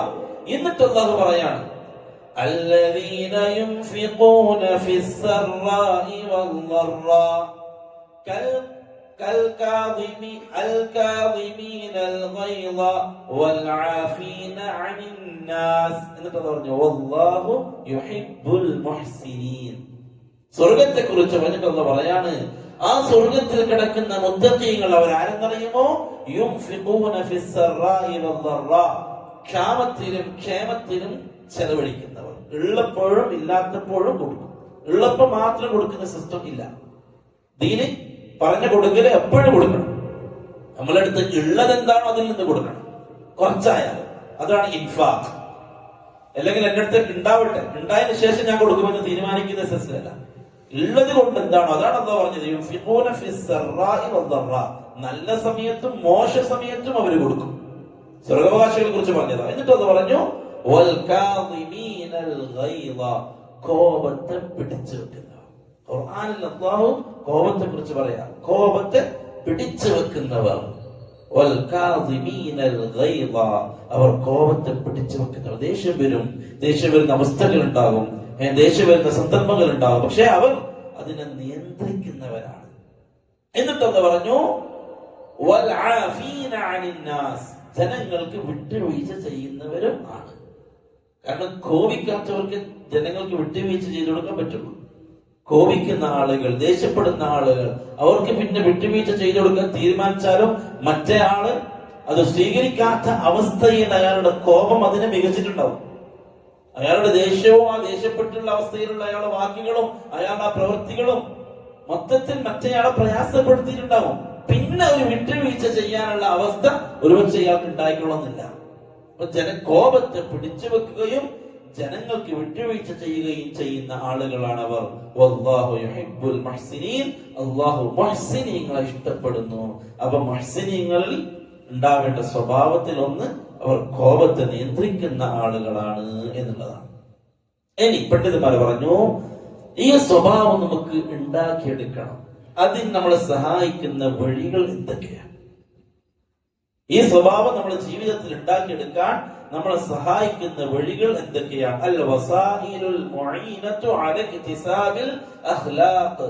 ഈ സ്വഭാവം നമ്മളിൽ രൂപകൽപ്പന ചെയ്യാൻ, സൃഷ്ടിച്ചെടുക്കാൻ നമ്മളെ സഹായിക്കുന്ന കാര്യങ്ങൾ എന്തൊക്കെയാണ്? ഒന്നാമതായിട്ട് അവർ പറഞ്ഞു, അദ്ദുആഉ വത്തദർറുഉ ഇലല്ലാഹ്. അല്ലാഹുവിനോട് ദുആ ചെയ്യുക. ഒന്നാമത്തെ കാര്യം അല്ലാഹുവിനോട് ദുആ ചെയ്യുക. റസൂലുള്ളാഹി സ്വല്ലല്ലാഹു അലൈഹി വസല്ലം തങ്ങൾ നല്ല സ്വഭാവത്തിന് വേണ്ടി അല്ലാഹുവോട് ദുആ ചെയ്തു. അല്ലാഹുമ്മ ഹ്ദിനി ലിഅഹ്സനിൽ അഖ്ലാഖ്. അല്ലാഹുവിന്റെ റസൂലിന്റെ ദുആ, ഏ അല്ലാഹ്, എനിക്ക് ഏറ്റവും നല്ല സ്വഭാവം നീ നൽകണേ. നമ്മുടെ ദുആയിൽ ഒരു ദുആ ആണ്, ഏ അല്ലാഹ്, ഏറ്റവും നല്ല സ്വഭാവം എനിക്ക് നൽകണേ. നാട്ടുകാരോട്, വീട്ടുകാരോട്, കുടുംബക്കാരോട്, എല്ലാവരോടും ഏറ്റവും നല്ല രൂപത്തിൽ പെരുമാറുന്ന ആള് നീ എന്നെ ആക്കണേ അല്ലാഹ് എന്ന് ദുആ ചെയ്യണം. അല്ലാഹുമ്മ ഹ്ദിനി ലിഅഹ്സനിൽ അഖ്ലാഖ് ലാ യഹ്ദി ലിഅഹ്സനിഹാ ഇല്ലാ അൻത. യാ അല്ലാഹ്, അതിനെ നല്ല സ്വഭാവമാക്കുന്ന ആള് നീ മാത്രമാണ്, വേറെ ആരും ആക്കാനില്ല. എന്റെ സ്വഭാവത്തെ നന്നാക്കാൻ നിനക്കേ പറ്റുള്ളൂ, നീ നന്നാക്കിയാലേ ഉള്ളൂ. ലാ യഹ്ദി ഇല്ലാ അൻത ലിഅഹ്സനിഹാ ഇല്ലാ അൻത. അതിന്റെ നല്ല അവസ്ഥയിലേക്ക് മാറ്റാൻ അതിന് നിനക്കേ കഴിയുള്ളൂ. എന്റെ സ്വഭാവത്തിന്റെ മോശമായ അവസ്ഥകൾ നീ നീക്കിക്കളയണേ അല്ലാഹ്, മാറ്റിക്കളയണേ. എന്നിൽ നിന്നും എന്നെ തൊട്ട് മോശമായ സ്വഭാവത്തെ നീ മാറ്റണേ. ലാ യസ്രിഫു അന്നി സയ്യിഅഹാ ഇല്ലാ അൻത. നീ അല്ലാതെ എന്നിൽ നിന്നും മോശമായ സ്വഭാവത്തെ മാറ്റുന്നവനില്ല. ലബ്ബൈക വസഅദൈക. ഏ അല്ലാഹ്, നിന്നിലിതാ ഈ അടിമ ഹാജരായിരിക്കുന്നു അല്ലാഹ്. വൽ ഖൈറു കുല്ലുഹു ഫീ യദൈക. എല്ലാ ഖൈറും നിന്റെ കയ്യിലാണ്, എല്ലാ ഖൈറും നിന്റെ കയ്യിലാണ്, നീ തരണം. നമ്മുടെ സ്വഭാവം, നമ്മുടെ നല്ല അവസ്ഥ, നല്ല പെരുമാറ്റം, ഇതൊക്കെ അല്ലാഹുവേ നിന്റെ കയ്യിലാണ്, അത് നീ തരണം. വശർറു ലൈസ ഇലൈക. ശർറുകളൊന്നും അല്ലാഹുവേ നിന്നിലേക്കില്ല, എല്ലാ ഖൈറുകളും നീ തരണം അല്ലാഹുവേ. നമ്മിൽ നിന്ന് സംഭവിക്കുന്ന ശർറുകൾ, നമ്മിൽ നിന്ന് സംഭവിക്കുന്ന പോരായ്മകൾ, അത് അല്ലാഹുവേ ഒന്നും നിന്നിലേക്ക് ചേർക്കപ്പെടുന്നില്ല, ഇതൊക്കെ നമ്മളുടെ പ്രശ്നങ്ങളാണ്. അതുകൊണ്ട് അല്ലാഹുവേ, നീ ഏറ്റവും നല്ല സ്വഭാവത്തിലേക്ക് നീ എന്നെ വഴി നടത്തണേ എന്ന് അല്ലാഹുവിന്റെ റസൂൽ സല്ലല്ലാഹു അലൈഹി വസല്ലം അല്ലാഹുവോട് ദുആ ചെയ്യുമായിരുന്നു. കഴിഞ്ഞ ക്ലാസ്സിൽ നമ്മൾ ദുആ പറഞ്ഞു, അല്ലാഹുമ്മ ഹസ്സൻത അല്ലാഹുമ്മ അഹ്സൻത ഖൽഖി. ഹസ്സൻത എന്നും വന്ന റിവായത്തുണ്ട്. അല്ലാഹുമ്മ അഹ്സൻത ഖൽഖി ഫഹസ്സിൻ ഖുലുഖി. ഏ അല്ലാഹ്, നീ എന്റെ സൃഷ്ടിപ്പ് ഭംഗിയാക്കിയതുപോലെ നീ എന്റെ സ്വഭാവത്തെയും എനിക്ക് ഭംഗിയാക്കി തരുക. അവരോട് ദുആ ചെയ്യേണ്ട ദുആ. അപ്പൊ ഒന്നാമത്തത് അല്ലാഹുവിനോട് ദുആ ചെയ്യുക, നല്ല സ്വഭാവത്തിനോട് അല്ലാഹുവിനോട് ദുആ ചെയ്യുക. രണ്ടാമത്തത് പണ്ഡിതന്മാർ പറഞ്ഞു, അത്തദ്രീബുൽ അമലി വൽ മുജാഹദത്തുൻ നഫ്സ്. സ്വന്തം ശരീരത്തെ അതിനു വേണ്ടി പരിശ്രമിക്കുക. ഏതെങ്കിലും ഒരു സ്വഭാവം, മോശ സ്വഭാവം നമ്മുടെ അടുത്തുണ്ട് എങ്കിൽ നമ്മൾ അതിനെ ഇല്ലായ്മ ചെയ്യാൻ നമ്മൾ സ്വന്തം പരിശ്രമിക്കുക. സ്വന്തം അതിനെ കുറിച്ചുള്ള ഒരു ചിന്തയും എന്നിട്ട് അതിനെ ഒഴിവാക്കാനുള്ള പരിശ്രമവും സ്വന്തം നടത്തുക. ഇതിനെ തെളിവാക്കിക്കൊണ്ട് പണ്ഡിതന്മാർ പറഞ്ഞു, നബി സല്ലല്ലാഹു അലൈഹി വസല്ലം തങ്ങൾ പറഞ്ഞ ഹദീസ്, ഇന്നമൽ ഇൽമ ബിത്തഅല്ലും. ഇൽമ് അത് പഠിക്കൽ കൊണ്ടാണ് കിട്ടുക. വൽ ഹിൽമ ബിത്തഹല്ലും. സഹനശീലം അത് ആർജിച്ചെടുത്താൽ, അത് ശീലിച്ചുണ്ടാക്കേണ്ട ഒരു കാര്യമാണ്. എന്നിട്ട് അല്ലാഹുവിന്റെ റസൂൽ പറഞ്ഞു, വമൻ യതഹറൽ ഖൈറ. ആര് നന്മക്ക് വേണ്ടി ശ്രമിച്ചോ, ആര് നന്മ കരസ്ഥമാവാൻ വേണ്ടി പരിശ്രമിച്ചോ, യുഅതഹു, അവനത് നൽകപ്പെടും.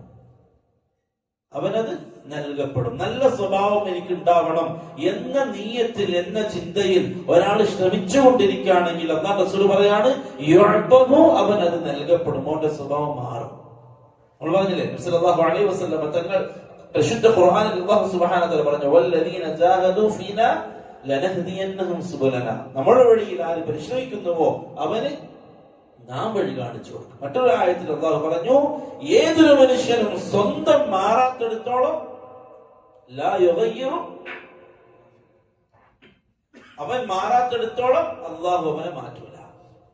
ഏതൊരു മനുഷ്യനും സ്വന്തം മാറാൻ തീരുമാനിക്കാത്തിടത്തോളം അല്ലാഹു അവനെ മാറ്റൂല. അപ്പൊ ആര് നന്മയെ ആഗ്രഹിക്കുകയും നന്മ ഉണ്ടാവണമെന്ന് പരിശ്രമിക്കുകയും ചെയ്യുന്നോ അവനത് നൽകപ്പെടും.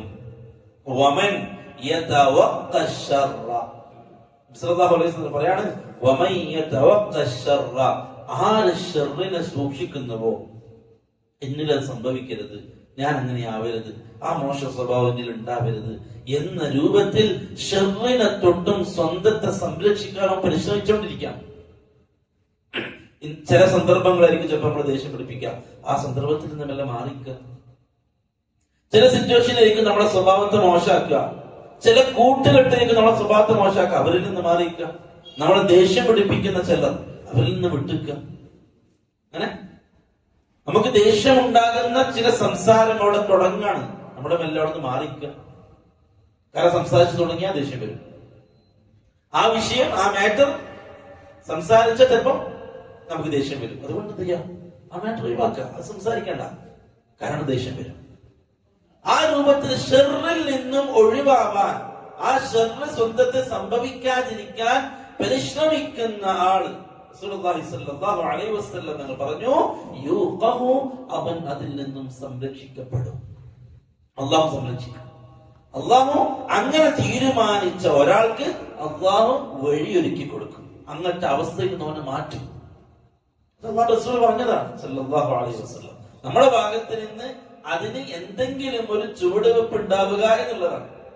എനിക്ക് നന്നാവണം എന്ന് തീരുമാനിച്ച ആള് എന്റെ സ്വഭാവം മാറണം, അല്ലെങ്കിൽ അത് മാറ്റണം, അല്ലെങ്കിൽ ഇന്ന നല്ല സ്വഭാവം എന്നിൽ ഉണ്ടാക്കിയെടുക്കണം എന്ന് തീരുമാനിച്ച് അതിനു വേണ്ടി എന്തെങ്കിലും ഒരു ആക്ഷൻ എടുക്കുന്ന ആൾക്ക് അല്ലാഹു അത് നൽകും. മൂന്നാമത്തേതായിട്ട് പണ്ഡിതന്മാർ പറഞ്ഞു അൽ മുഹാസബ, ഒരു ആത്മവിചിന്തനം നടത്തുക. എപ്പോഴും സ്വന്തം എന്താണ് എന്റെ സ്വഭാവത്തിന്റെ അവസ്ഥ എന്നതിനെ കുറിച്ചൊരു ചിന്ത, ഒരു പഠനം നടത്തുക. ഇതൊക്കെ ഭാഗമാണ്. എങ്ങനെ ഒരു നല്ല മുഹ്സിനാവുക, നമ്മുടെ അമലുകൾ അഹ്സനാവുക എന്നതിനെ കുറിച്ച് പഠനം നടത്തുക. റസൂലുള്ളാഹി സ്വല്ലല്ലാഹു അലൈഹി വസല്ലം ആയിഷ റളിയല്ലാഹു തആല ചോദിക്കുന്ന നബിയെ, നമ്മുടെ സ്വഭാവം അത് നല്ല സ്വഭാവമാണെന്ന് എങ്ങനെ നമുക്കറിയാം? സല്ലല്ലാഹു അലൈഹി വസല്ലം പറഞ്ഞു, നിങ്ങൾ നിങ്ങളുടെ അയൽവാസികളോട് ചോദിക്കുക. നിങ്ങളുടെ അയൽവാസികൾ നിങ്ങൾ നല്ല സ്വഭാവക്കാരെന്ന് പറഞ്ഞാൽ നിങ്ങൾ നല്ല സ്വഭാവക്കാരാണ്. നിങ്ങളുടെ അയൽവാസികൾ നിങ്ങളെ കുറിച്ച് മോശം പറഞ്ഞാൽ നിങ്ങൾ മോശമാണ്. ഹദീസ്. എന്തുകൊണ്ടാണ് റസൂലുള്ളാഹി സ്വല്ലല്ലാഹു അലൈഹി വസല്ലം അയൽവാസികൾ നമ്മളെ കുറിച്ച് നല്ലത് പറഞ്ഞാൽ നിങ്ങൾ നല്ലതാണ്, മോശം പറഞ്ഞാൽ മോശമാണെന്ന് പറയാനുള്ള കാരണം? അയൽവാസികൾ എന്ന് പറഞ്ഞാൽ ഒരു മനുഷ്യനുമായിട്ട് ഏറെ വിഷയങ്ങളിൽ ബന്ധപ്പെടുന്ന ആളുകളാണ്. അയൽവാസികൾ വലിയ കടപ്പാടുകളുള്ള ആളുകളാണ് അയൽവാസികൾ. പക്ഷെ അത് വരും. അയൽവാസികളോടുള്ള മര്യാദകൾ, ഒരുപാട് ഹദീസുകൾ, ആയത്തുകൾ ആ വിഷയത്തിലുണ്ട്. അപ്പൊ നമ്മുടെ നല്ല സ്വഭാവമാണ് മോശ സ്വഭാവമാണെന്നുള്ളത് അയൽവാസികൾ പറയും. അപ്പൊ നമുക്ക് സ്വന്തമായിട്ടൊരു വിചിന്തനം ആവശ്യമാണ്. എന്റെ സ്വഭാവം അത് നല്ലതാണോ ചീത്തത്? ഇതൊക്കെ ആർക്ക് പറഞ്ഞതാ? നന്നാവണമെന്ന് ആഗ്രഹിക്കുന്നവർക്ക്. എല്ലാത്തവരെന്തുണ്ടാവാ? ഞാനൊക്കെ അല്ലെ, എനിക്കൊരു കുഴപ്പമില്ല. കുഴപ്പമായിരിക്കാം, കുഴപ്പം ബാക്കി എല്ലാവർക്കും. എന്റെ സ്വഭാവത്തിനൊന്നും ഒരു പ്രശ്നമില്ല, ബാക്കി എല്ലാവർക്കും പ്രശ്നമുണ്ട് എന്നിടത്താണ് അധിക മനുഷ്യരുള്ളത്. ഈ പറഞ്ഞത് എന്നിൽ എന്തെങ്കിലും പ്രശ്നമുണ്ടെങ്കിൽ അത് തിരുത്തപ്പെടണം എന്ന് ചിന്തിക്കുന്നവർക്കാണ് അൽ മുഹാസബ. റസൂലുള്ളാഹി സ്വല്ലല്ലാഹു അലൈഹി വസല്ലം തങ്ങൾ പറഞ്ഞു, അൽ കയ്യിസ് ബുദ്ധിമാൻ, മൻ ദാന നഫ്സഹു സ്വന്തത്തെ കുറിച്ച് വിചിന്തനം നടത്തുന്ന, നിരീക്ഷിക്കുന്ന ആളാണ് ഏറ്റവും വലിയ ബുദ്ധിമാൻ. വഅമില ലിമാ ബഅദൽ മൗത്ത്, എന്നിട്ട് മരണത്തിന് ശേഷമുള്ള ജീവിതത്തിലേക്ക് വേണ്ടി പണിയെടുക്കുകയും ചെയ്ത ആള്, അയാൾ കയ്യിസ്. ഏറ്റവും വലിയ ബുദ്ധിമാനാരാണ്? സ്വന്തത്തെ കുറിച്ചും വിചിന്തനം നടത്തും. ഞാൻ ഓക്കെ ആണോ? എനിക്കെന്തെങ്കിലും എന്റെ പോരായ്മകളുണ്ടോ? എനിക്കെന്തെങ്കിലും പ്രശ്നങ്ങളുണ്ടോ? ഞാൻ തിരുത്തേണ്ടതായ കാര്യങ്ങളുണ്ടോ എന്നതിനെ കുറിച്ച് അവൻ ആലോചിച്ചുകൊണ്ടേയിരിക്കും. എന്നിട്ട് മരണത്തിന് ശേഷമുള്ള ജീവിതത്തിലേക്ക് വേണ്ടിയോ പണിയെടുത്തുകൊണ്ടിരിക്കും. അപ്പൊ സ്വന്തത്തിന് വേണ്ടി എന്ത് ചെയ്യാം? മറ്റുള്ളവരോട് ചോദിക്കാം, എന്റെ സ്വഭാവം, എന്റെ പെരുമാറ്റം, അല്ലെങ്കിൽ മറ്റുള്ളവർ നമ്മുടെ പെരുമാറ്റത്തിലും സ്വഭാവത്തിലും എന്തെങ്കിലും ഫോൾട്ട് പറയുന്നുണ്ടെങ്കിൽ അത് അംഗീകരിക്കുക, എന്നിട്ട് തിരുത്താൻ ശ്രമിക്കുക. ഇങ്ങനെയൊക്കെ സ്വഭാവം ശരിയാവും. നാലാമത്തേതായിക്കൊണ്ട് പണ്ഡിതന്മാര് പറഞ്ഞു, മുസാഹബത്തുൽ അഖ്യാർ വ അഹ്ലുൽ അഖ്ലാഖിൽ ഫാദില. മുസാഹബത്തുൽ അഖ്യാരി വ അഹ്ലുൽ അഖ്ലാഖിൽ ഫാദില, നല്ല സ്വഭാവക്കാരായ നന്മയുള്ള ആളുകളോടൊപ്പം സഹവസിക്കുക. നാലാമത്തെ രീതി, നമ്മുടെ സ്വഭാവം നന്നാവാൻ നാലാമത്തെ രീതി, നല്ല ആളുകളോടൊപ്പം സഹവസിക്കുക. റസൂലുള്ളാഹി സ്വല്ലല്ലാഹു അലൈഹി വസല്ലം തങ്ങൾ പറഞ്ഞു, മസലുൽ ജലീസി സ്വാലിഹി വസ്സൂ, മോശം കൂട്ടുകെട്ടുള്ള ആളും നല്ല കൂട്ടുകെട്ടുള്ള ആളും അവരുടെ ഉപമ കഹാമിലിൽ മിസ്കി വനാഫിഖിൽ കീർ, അത്ര വെക്കുന്ന അത്ര കച്ചവടക്കാരനെ പോലെയും അതേപോലെ തന്നെ ഉലയിൽ ഊടുന്നല, ഇരുമ്പടിക്കുന്ന ഇരുമ്പ് ശരിയാക്കുന്ന ആളെയും പോലെയാണ്. എന്നിട്ട് സല്ലല്ലാഹു അലൈഹി വസല്ലം തങ്ങൾ പറഞ്ഞു, ഫഹാമിലുൽ മിസ്ക്, മിസ്ക് വെക്കുന്ന ആള്, സുഗന്ധം വഹിക്കുന്ന ആള്, അത്ര കച്ചവടക്കാരൻ, ഇമ്മാ അയ്യുഹദിയക്, ഒന്നുകിൽ അയാൾ നിനക്ക് വെറുതെ തരും, ഫ്രീ ആയിട്ട് ഹദിയ തരും. ഒരു അച്ചുകടയിൽ പോയി എന്താ നമ്മളെ കീമ പുരട്ടി തരും അല്ലെ? നമ്മളെ ചിലപ്പോ തേച്ചു വെക്കും, പഠിച്ചു വെക്കും. വിശദാസനം പറയാണ്, ചിലപ്പോൾ നിനക്കത് വെറുതെ തന്നേക്കാം. അല്ലെങ്കിലോ നീ അവരിൽ നിന്നത് വാങ്ങാം, നീ അവരിൽ നിന്ന് പൈസ കൊടുത്തിട്ട് ആ സുഗന്ധം വാങ്ങാം. ഇനി ഒന്നുമില്ലെങ്കിലോ നിനക്കോ തന്നിട്ടുമില്ല, ഫ്രീ ആയിട്ട് തന്നിട്ടുമില്ല, നീ അത് വാങ്ങിയിട്ടില്ല എങ്കിലോ ഒന്നുമില്ലെങ്കിലും ആ അത്ര കടയ്ക്ക് നീ ഇറങ്ങിയാൽ നിന്റെ ശരീരത്തിൽ അതിന്റെ ഒരു മണം നിനക്ക് കിട്ടും. എന്നിട്ട് അല്ലാഹു റസൂൽ പറഞ്ഞു, വനാഫിഖുൽ കീർ, ഉലയിലോട് ഊതുന്ന ആ ഇരുമ്പ് നന്നാക്കാൻ വേണ്ടി തീയിലൂതുന്ന ആ മനുഷ്യൻ, ഇമ്മാ അയ്യുഹ്രിഖ സിയാബക, ഒന്നുകിൽ നിന്റെ ഡ്രസ്സ് അയാൾ കത്തിക്കും, അവിടെ പോയി കഴിഞ്ഞാൽ തീ പറയും. ഇനി അതൊന്നുമില്ലെങ്കിലും നിനക്ക് മോശമായ മണമായിരിക്കും അവിടുന്ന് കിട്ടുക. ആ ഇരുമ്പ് ഉരുക്കുന്ന ആ കത്തുന്ന ആ പുകയും മണവുമായിരിക്കും നിനക്ക് കിട്ടുക. സ്വഭാവം നന്നാവാൻ നല്ല സ്വഭാവക്കാരോടൊപ്പം യാത്ര ചെയ്യുക, നല്ല സ്വഭാവക്കാരോടൊപ്പം കൂട്ടുകൂടുക. അത് നമ്മളുടെ സ്വഭാവത്തെ മാറ്റും, നമ്മളിൽ വലിയ മാറ്റങ്ങൾ ഉണ്ടാക്കും. അതുകൊണ്ട് തന്നെ പണ്ഡിതന്മാർ ബിദ്അത്തിന്റെ ആളുകളുമായിട്ടുള്ള സഹവാസത്തെ ശക്തമായിട്ട് എതിർത്തു. ബിദ്അത്തിന്റെ ആളുകളുള്ള സഹവാസത്തെ ശക്തമായിട്ട് പണ്ഡിതന്മാർ എതിർത്തു. കാരണം ആ ബിദ്അത്ത് ചെയ്യുന്ന ആളുകളുടെ സഹവാസം നമ്മളിലേക്ക് ബിദ്അത്ത് വരാൻ, ശിർക്ക് ചെയ്യുന്ന ആളുകൾ കൂടെയുള്ള സഹവാസം നമ്മളിലേക്ക് ശിർക്ക് വരാൻ, കുഫ്ർ ചെയ്യുന്ന ആളുകളുമായിട്ടുള്ള സഹവാസം നമ്മളിലേക്ക് കുഫ്ർ വരാൻ കാരണമാകും. അൽ മർഉ അലാ ദീനി ഖലീലിഹി, നമ്മൾ പറഞ്ഞു ഒരു മനുഷ്യന്റെ സ്വഭാവം അവന്റെ കൂട്ടുകാരന്റെ സ്വഭാവമാണ്.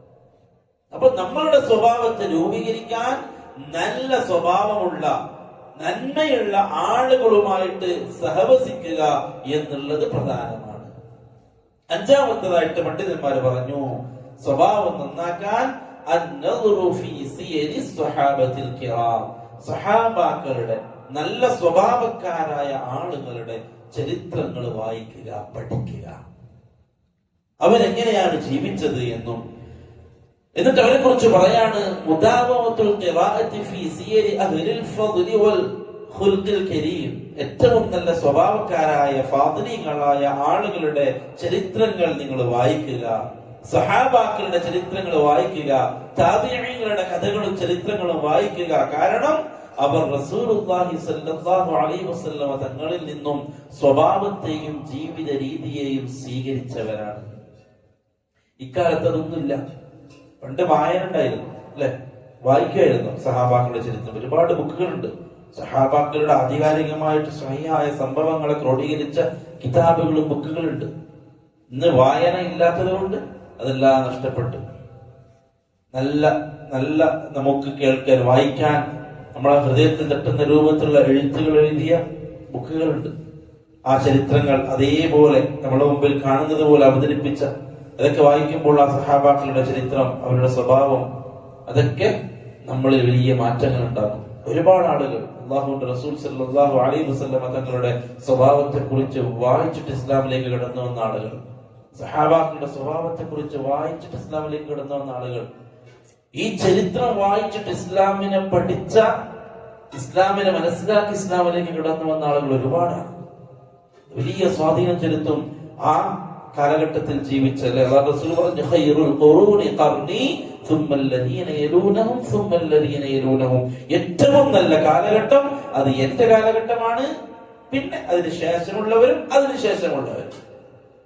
ആ കാലഘട്ടത്തിൽ ജീവിച്ചു പോയ സഹാബാക്കളുടെ കഥകൾ, ചരിത്രങ്ങൾ, അവർ അല്ലാഹുവിന്റെ റസൂൽ സല്ലല്ലാഹു അലൈഹി വസല്ലം തങ്ങളിൽ നിന്നും ആർജിച്ചെടുത്ത ആ സ്വഭാവത്തെ വായിച്ച് പഠിക്കാനും മനസ്സിലാക്കാനും ശ്രമിച്ചാൽ നമ്മുടെ സ്വഭാവത്തിൽ മാറ്റമുണ്ടാവും.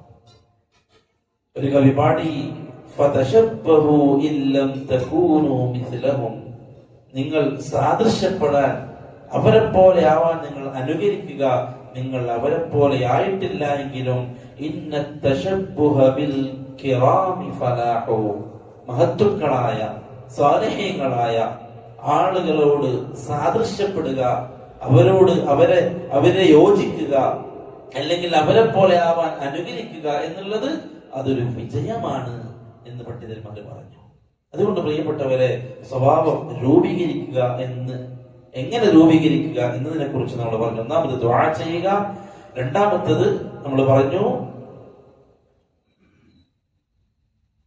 പരിശ്രമിക്കുക, അതിന്റെ പിന്നിൽ ശ്രമം ഉണ്ടാവുക, മൂന്നാമത്തത് പറഞ്ഞു മുഹാസറ, ഒരു ആത്മവിചിന്തനം നടത്തുക, എന്റെ സ്വഭാവം എന്താണ്, എങ്ങനെയുണ്ട് എന്നുള്ളതിനെ കുറിച്ച് സ്വന്തം ചിന്ത ഉണ്ടാവുക, നാലാമത്തത് ഏറ്റവും നല്ല സ്വാലിഹീങ്ങളായ ആളുകളെ കൂടെ കൂടുക, അഞ്ചാമത്തത് ചരിത്ര കഥകൾ, സംഭവങ്ങൾ, സഹാബാക്കളുടെ ചരിത്രങ്ങൾ അത് വായിക്കുക. ഇതിലൂടെ നമ്മുടെ സ്വഭാവത്തിന് മാറ്റമുണ്ടാകും എന്ന് പണ്ഡിതന്മാർ നമ്മെ ഓർമ്മപ്പെടുത്തുകയാണ്. അല്ലാഹു സുബ്ഹാനഹു വ തആല നല്ല സ്വഭാവം ഉണ്ടാക്കാനും അതിലൂടെ സ്വർഗം കരസ്ഥമാക്കാനും നാളെ ആഖിറത്തിൽ റസൂലുള്ളാഹി സ്വല്ലല്ലാഹു അലൈഹി വസല്ലം തങ്ങളുടെ ഏറ്റവും അടുത്തിരിക്കുന്ന ആളുകളുടെ കൂട്ടത്തിൽ പെടാനും അല്ലാഹു നമുക്ക് തൗഫീഖ് നൽകി അനുഗ്രഹിക്കുമാറാവട്ടെ.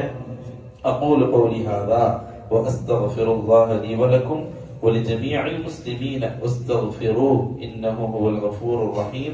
അസ്സലാമു അലൈക്കും വറഹ്മത്തുള്ളാഹി വബറകാതുഹു.